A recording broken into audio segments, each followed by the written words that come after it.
شمشیر بے نیام حضرت خالد بن ولید part number 26 اپنا اسلامک اسٹوڈیو۔ ناظرین، اس پہاڑی علاقے میں انسانوں کو دیکھتے ہی لومڑیاں بھاگی اور گدھ اڑ گئے۔ وہاں انسانی ہڈیاں بکھری ہوئی تھی، سر الگ پڑا تھا، اس کے بال لمبے ادھر ادھر بکھرے ہوئے تھے، کچھ کھوپڑی کے ساتھ تھے، آدھے چہرے پر ابھی کھال موجود تھی۔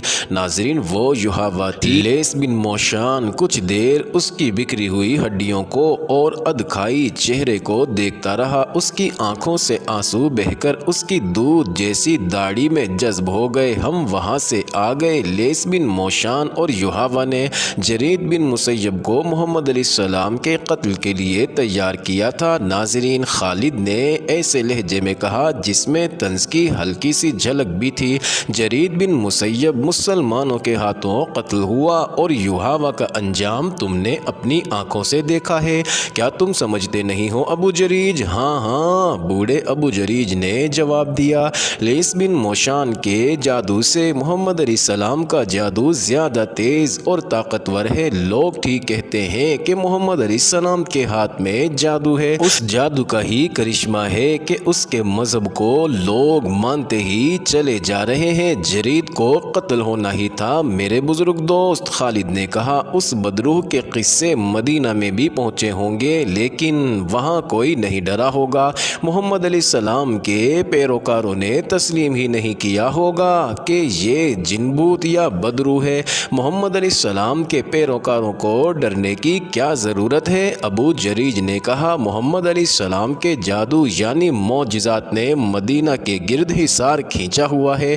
محمد علیہ السلام کو قتل نہیں کیا جا سکتا۔ وہ احد کی لڑائی میں زخمی ہوئے اور زندہ رہے۔ تمہارا اور ہمارا اتنا زیادہ لشکر مدینہ کی اینٹ سے اینٹ بجانے گیا تو ایسی آندھی آئی کہ ہمارا لشکر تتر بتر ہو کے بھاگا۔ میدان جنگ میں محمد علیہ السلام کے سامنے جو بھی گیا اس کا دماغ جواب دے گیا۔ کیا تم جانتے ہو خالد، محمد علیہ السلام کے قتل کی ایک اور کوشش ناکام ہو چکی ہے؟ سنا تھا، خالد نے کہا۔ پوری بات کا علم نہیں، یہ خیبر کا واقعہ ہے، ابو جریج نے کہا۔ مسلمانوں نے خیبر کے یہودیوں پر چڑھائی کی تو یہودی ایک بھی دن مقابلے میں نہ جم سکے۔ فریب کار قوم میدان میں نہیں لڑ سکتی، خالد نے کہا۔ یہودی پیٹھ پر وار کیا کرتے ہیں اور وہ انہوں نے خیبر میں کیا، ابو جریج نے کہا۔ یہودیوں نے مقابلہ تو کیا تھا لیکن ان پر محمد صلی اللہ علیہ وسلم کا خوف پہلے ہی طاری ہو گیا تھا۔ میں نے سنا تھا کہ جب مسلمان خیبر کے مقام پر پہنچے تو یہودی مقابلے کے لیے نکل آئے۔ ان میں سے بعض محمد علیہ السلام کو پہچانتے تھے۔ کسی نے بلند آواز سے کہا کہ محمد صلی اللہ علیہ وسلم بھی آیا ہے، پھر کسی اور نے چلا کر کہا محمد علیہ السلام بھی آیا ہے۔ یہودی لڑے تو صحیح لیکن ان پر محمد علیہ السلام کا خوف ایسا سوار ہوا کہ انہوں نے ہتھیار ڈال دیے۔ یہودیوں نے شکست کھائی تو انہوں نے رسول کریم صلی اللہ علیہ وسلم سے وفاداری کا اظہار کرنا شروع کر دیا اور ایسے مظاہرے کیے جن سے پتہ چلتا تھا کہ مسلمانوں کی محبت سے یہودیوں کے دل لبریز ہیں۔ انہی دنوں جب رسول کریم علیہ السلام خیبر میں تھے، ایک یہودن نے آپ علیہ السلام کو اپنے ہاں کھانے پر مدعو کیا۔ اس نے عقیدت مندی کا اظہار ایسے جذباتی انداز میں کیا کہ رسول خدا علیہ السلام نے اسے مایوس کرنا مناسب نہ سمجھا۔ آپ علیہ السلام اس کے گھر چلے گئے۔ آپ علیہ السلام کے ساتھ بشر بن البارہ تھے۔ یہودن زینب بنت الحارث نے، جو سلام بن شکم کی بیوی تھی، رسول خدا علیہ السلام کے راستے میں آنکھیں بچھائیں، آپ صلی اللہ علیہ وسلم کو کھانا پیش کیا۔ اس نے سالم دمبا بھونا تھا۔ اس نے رسول اللہ صلی اللہ علیہ وسلم سے پوچھا کہ آپ علیہ السلام کو دمبے کا کون سا حصہ پسند ہے؟ آپ علیہ السلام نے دستی پسند فرمائی۔ یہودن دمبا کی دستی کاٹ لائی اور رسول خدا علیہ السلام اور بشر بن البارہ کے آگے رکھ دی۔ بشر بن البارہ نے ایک بوٹی کاٹ کر منہ میں ڈال لی۔ رسول اکرم صلی اللہ علیہ وسلم نے بوٹی منہ میں ڈالی مگر اگل دی۔ مت کھانا بشر، آپ علیہ السلام نے فرمایا، اس گوشت میں زہر ملا ہوا ہے۔ بشر بن البارہ بوٹی چبا رہے تھے، انہوں نے اگل تو دی لیکن زہر لعاب دہن کے ساتھ حلق سے اتر چکا تھا۔ اے یہودن، رسول خدا علیہ السلام نے فرمایا کیا میں غلط کہہ رہا ہوں کہ تو نے اس گوشت میں زہر ملایا ہے؟ یہودن انکار نہیں کر سکتی تھی، اس کے جرم کا ثبوت سامنے آ گیا تھا۔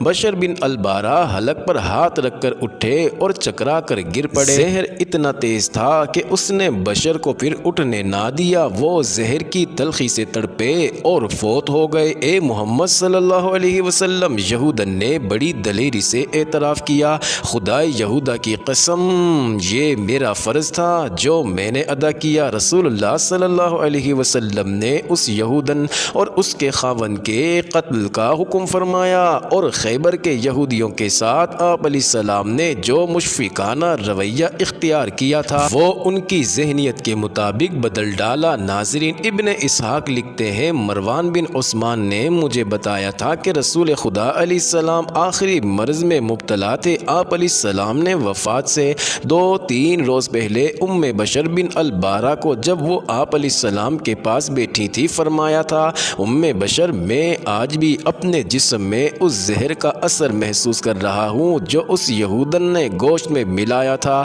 میں نے گوشت چبایا نہیں، اگل دیا تھا، مگر زہر کا اثر آج تک موجود ہے۔ محمد صلی اللہ علیہ وسلم کو کوئی شہید نہیں کر سکتا۔ خالد نے کہا آخر کب تک؟ ابو جریج نے کہا اس کا جادو کب تک چلے گا، اسے ایک نہ ایک دن قتل ہونا ہے۔ ابو جریج نے خالد کے قریب ہوتے ہوئے پوچھا کیا تم نے محمد صلی اللہ علیہ وسلم کے قتل کی کبھی کوئی ترکیب سوچی ہے؟ کئی بار، خالد نے جواب دیا۔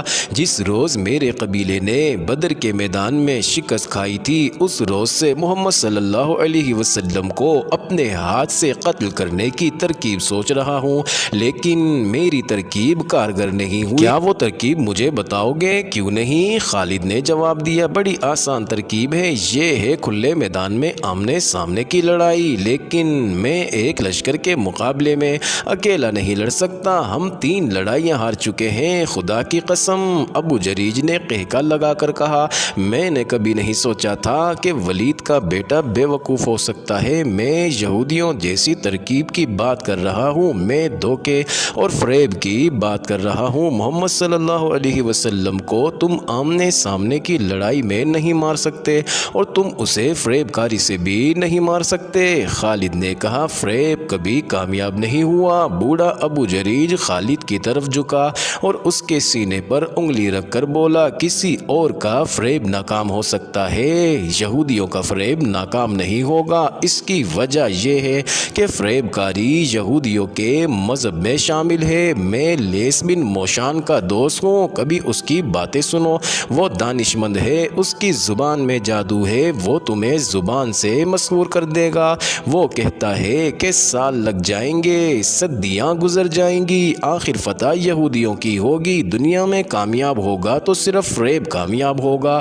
مسلمان ابھی تعداد میں تھوڑے ہیں، اس لیے ان میں اتفاق اور اتحاد ہے، اگر ان کی تعداد بڑھ گئی تو یہودی ایسے طریقوں سے ان میں تفرقہ ڈال دیں گے کہ مسلمان آپس میں لڑتے رہیں گے اور سمجھ نہ سکیں گے کہ یہ یہودیوں کی کارستانی ہے۔ محمد صلی اللہ علیہ وسلم انہیں یکجان رکھنے کے لیے کب تک زندہ رہیں گے؟ خالد اٹھ کھڑا ہوا، ابو جریج بھی اٹھا۔ ناظرین، خالد نے دونوں ہاتھ آگے کیے، ابو جریج نے اس کے ہاتھ اپنے ہاتھ میں لے لیے، مصافحہ کر کے خالد اپنے گھوڑے پر سوار ہو گیا۔ تم نے یہ تو بتایا نہیں کہ کہاں جا رہے ہو؟ ابو جریج نے پوچھا۔ مدینے۔ مدینے؟ ابو جریج نے حیرت سے پوچھا، وہاں کیا کرنے جا رہے ہو؟ اپنے دشمن کے پاس، میں محمد صلی اللہ علیہ وسلم کا جادو دیکھنے جا رہا ہوں، خالد نے کہا اور گھوڑے کو ایڑ لگا دی۔ ناظرین، اس نے کچھ دور جا کر پیچھے دیکھا، اسے ابو جریج کا قافلہ نظر نہ آیا۔ خالد نشیبی جگہ سے نکل کر دور چلا گیا تھا، اس نے گھوڑے کی رفتار کم کر دی، اسے ایسے لگا جیسے آوازیں اس کا تعاقب کر رہی ہوں۔ محمد کے جادو میں طاقت ہے۔ نہیں نہیں، اس نے سر جھٹک کر اپنے آپ سے کہا، لوگ جس چیز کو سمجھ نہیں سکتے اسے جادو کہہ دیتے ہیں، اور جس آدمی کا سامنا نہیں کر سکتے اسے جادوگر سمجھنے لگتے ہیں۔ پھر بھی کچھ نہ کچھ راز ضرور ہے، محمد صلی اللہ علیہ وسلم نے کوئی بات ضرور ہے۔ ناظرین، ذہن اسے چند دن پیچھے لے گیا۔ ابو سفیان نے اسے اکرمہ اور صفوان کو بلا کر بتایا بتایا تھا کہ مسلمان مکہ پر حملہ کرنے آ رہے ہیں۔ ابو سفیان کو یہ اطلاع 2 شتر سواروں نے دی تھی جنہوں نے مسلمانوں کے لشکر کو مکہ آتے دیکھا تھا۔ خالد اپنی پسند کے 300 گھڑ سواروں کو ساتھ لے کر مسلمانوں کو راستے میں گھات لگا کر روکنے کے لیے چل پڑا تھا۔ وہ اپنے اس جان باز دستے کو سر پر دوڑاتا لے جا رہا تھا۔ اس کے سامنے 30 میل کی مسافت تھی۔ اسے بتایا گیا تھا کہ مسلمان قراء الغمیم سے ابھی دور ہیں۔ خالد اس کوشش میں تھا کہ مسلمانوں سے پہلے قراء الغمیم پہنچ جائے۔ مکہ سے 30 میل دور قراء الغمیم ایک پہاڑی سلسلہ تھا جو گھات کے لیے موجود تھا۔ ناظرین، اگر مسلمان پہلے وہاں پہنچ جاتے تو خالد کے لیے جنگی حالات دشوار ہو جاتے۔ اس نے راستے میں صرف 2 جگہ دستے کو روکا اور گھوڑوں کو سستانے کا موقع دیا۔ اس نے 2 جگہوں پر اپنے گھڑ سواروں کو اپنے سامنے کھڑا کر کے کہا، یہ ہمارے لیے کڑی آزمائش ہے۔ اپنے قبیلے کی عظمت کے محافظ صرف ہم ہیں۔ آج ہمیں عزا اور ہبل کی لاج رکھنی ہے۔ ہمیں اپنی شکست کا انتقام لینا ہے۔ اگر ہم مسلمانوں کو قراء الغمیم کے اندر ہی روک کر انہیں تباہ نہ کر سکے تو مکہ پر مسلمانوں کا قبضہ ہوگا۔ ہماری بہنیں اور بیٹیاں ان کی لونڈیاں ہوں گی اور ہمارے بچے ان کے غلام ہوں گے۔ عزا اور ہبل کے نام پر حلف اٹھاؤ کہ ہم قریش اور مکہ کی آن اور وقار پر جانیں قربان کر دیں گے۔ 300 گھڑ سواروں نے نعرے لگائے، ہم عزا اور ہبل کے نام پر مر مٹیں گے، ایک بھی مسلمان زندہ نہیں جائے گا۔ قراء الغمیم کی وادی میں مسلمانوں کا خون بہے گا۔ محمد علیہ السلام کو زندہ مکہ لے جائیں گے، مسلمانوں کی کھوپڑیاں مکہ لے جائیں گے، کاٹ دیں گے، تباہ کر کے رکھ دیں گے۔ ناظرین، خالد کا سینہ پھیل گیا تھا اور سر اونچا ہو گیا تھا۔ اس نے گھات کے لیے بڑی اچھی جگہ کا انتخاب کیا تھا۔ اس نے نہایت کارگر جنگی چالیں سوچ لی تھی۔ وہ اپنے ساتھ سوار دستہ صرف اس لیے لایا تھا کہ وہ مسلمانوں کو بکھیر کر اور گھوڑے دوڑا دوڑا کر لڑنا چاہتا تھا۔ مسلمانوں کی زیادہ تعداد پیادہ تھی۔ ناظرین، خالد کو یقین تھا کہ وہ 300 سواروں سے 1400 مسلمانوں کو گھوڑوں تلے زون ڈالے گا۔ اسے اپنے جنگی فہم و فراست پر اس قدر بھروسہ تھا کہ اس نے تیر انداز دستے کو اپنے ساتھ لانے کی ضرورت ہی نہیں سمجھی تھی۔ حالانکہ پہاڑی علاقے میں تیر اندازوں کو بلندیوں پر بٹھا دیا جاتا تو وہ نیچے گزرتے ہوئے مسلمانوں کو چن چن کر مارتے۔